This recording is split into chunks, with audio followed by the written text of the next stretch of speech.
Welcome to Jesus Unfiltered. I'm Mick Friend, and we're talking about Jesus Christ and exalting Him, praising Him, focusing on Him above everything else and anything else.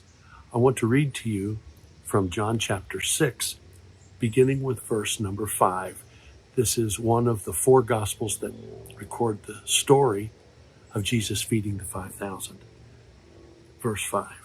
When Jesus looked up and saw a great crowd coming toward him, he said to Philip, "Where shall we buy bread for these people to eat?"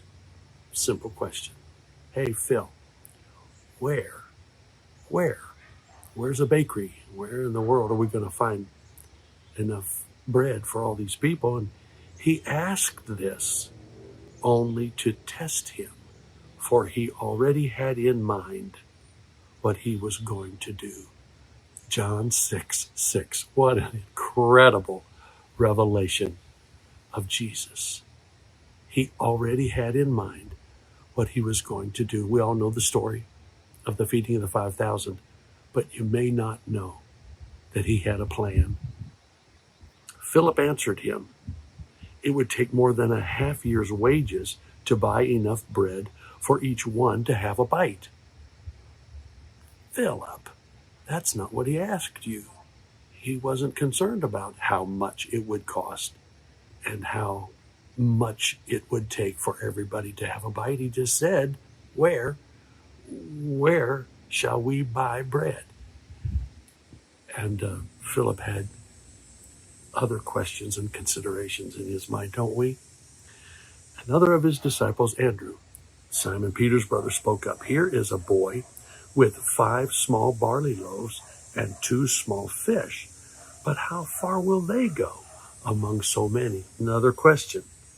Well, but here's a boy. At least Andrew's thinking. Jesus said, "Have the people sit down." Oh, what a marvelous, deep revelation and truth there is in this command. Have the people sit down. There was plenty of grass in that place, and they sat down. About 5,000 men were there. Jesus then took the loaves, gave thanks, and distributed to those who were seated as much as they wanted. He did the same with the fish. When they had all had enough to eat, he said to his disciples, "Gather the pieces that are left over. Let nothing be wasted." So they gathered them and filled 12 baskets with the pieces of the 5 barley loaves left over by those who had eaten. I want to encourage you, and I want to inform you that Jesus, in fact, has a plan. He tests us. He'll ask you, what are you going to do? Where are you going to go? What's your thought about this situation? We've got 5,000 men besides women and children, and they're hungry. And I want to go read part of the story, just the first part of the story from Mark. This is, Mark chapter 6, verse 35. By this time, it was late in the day. So his disciples came to him. "This is a remote place," they said, "and it's already very late. Send the people away so that they can go to the surrounding countryside and villages and buy themselves something to eat. It's late." So we got urgency.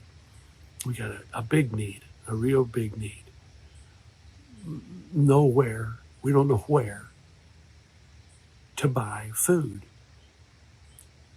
And we don't know how much it's going to cost for them to be satisfied. We know it's going to take a whole lot just to give them a bite. Don't we have questions? We're all the same. It's okay to wonder. It's all right. It seems he asked them questions to test them, and their considerations, obviously, their thoughts, their concerns, never entered his mind. He already knew what he was going to do. Please let me encourage you today to sit down. Provision's coming. He's going to take care of you. He has always taken care of